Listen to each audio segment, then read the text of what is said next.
Va a intervenir el señor Tremosa i Balcells. Muchas gracias, señor presidente.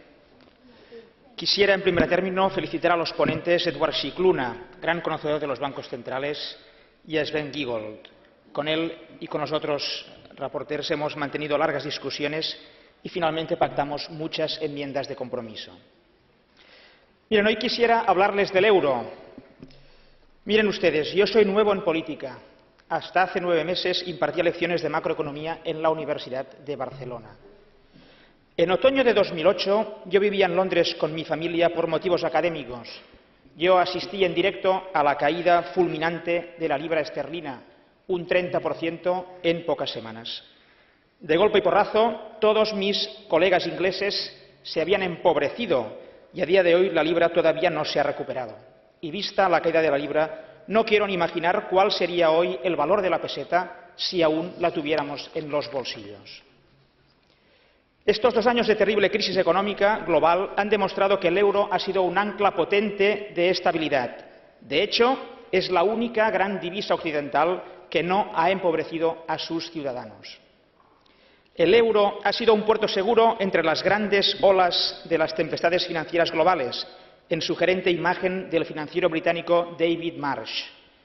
Euroescéptico convencido durante lustros, este reconocido financiero hace un año publicó un libro elogioso sobre el euro, reconociéndolo como un caso de éxito y como futura divisa global.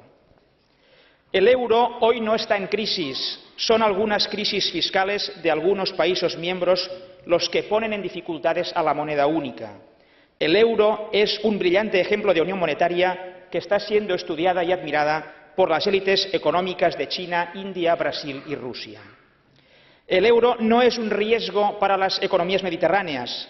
El euro representa la oportunidad de integración definitiva de sus economías en las buenas prácticas reformistas y avanzadas de los países centroeuropeos. En el informe que hoy debatimos se hace una contundente denuncia del intervencionismo estatal en la moneda china. Su devaluación artificial ha contribuido a generar los grandes desequilibrios globales que son una de las causas de esta crisis. En la zona euro no debemos penalizar a los países y a los territorios más exportadores. La historia de las crisis financieras nos enseña que la recuperación económica proviene, después de sanear las finanzas, de la mano de las exportaciones. Es verdad que Alemania tiene que relanzar su consumo y ejercer más de locomotora del crecimiento económico europeo, pero en ningún caso tiene que renunciar a su potencial exportador. Yo soy un diputado liberal catalán y Cataluña, que genera el 28% de las exportaciones españolas, también presenta una ratio muy alta entre exportaciones y Producto Interior Bruto, casi un 30%. No podemos penalizar a los mejores.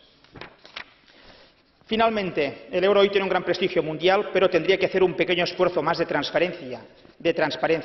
Señor Trichet, se tendrían que publicar los diálogos de las discusiones del Banco Central Europeo, como hacen Estados Unidos, Japón y Suecia. Muchas gracias. Muchas gracias. En nombre de los Verdes va a intervenir Philippe Lambert. Monsieur Trichet, j'aurais bien fait mon intervention en français. Pero me gustaría que el señor Rehn me entendiera también, así que voy a intervenir aquí en inglés.